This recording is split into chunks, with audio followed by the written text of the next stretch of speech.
දිත්ත ධම්ම වේදනීය කර්මය පියලා එකක් ඇහුවට මට දැනුනේ නෑ මේ තරම් කලක්.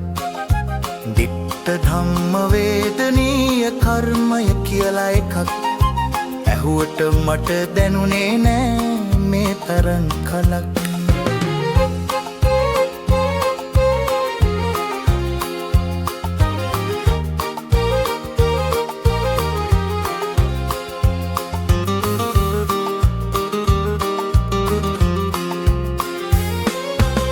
අම්ම කිව්ව මතකයි එක එකාට ඇද කරමින් උසුළු විසුළු කරමින් අඩුපාඩුම මතු කරමින්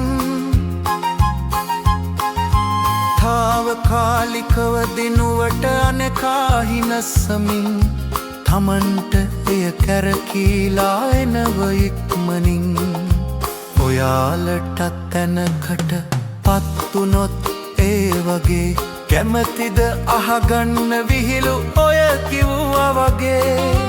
අමාරුවක කෙනෙකු ඉන්න බව හොඳ හැටි දැක පාපයක් උදව් නොකර විහිළු කරන එක.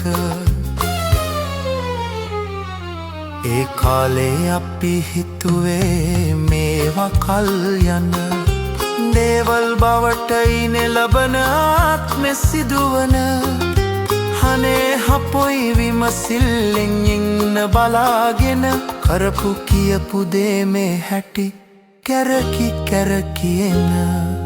දිත්ත ධම්ම වේදනීය කර්මය කියලා එකක් ඇහුවට මට දැනුනේ නෑ මේ තරම් කලක්.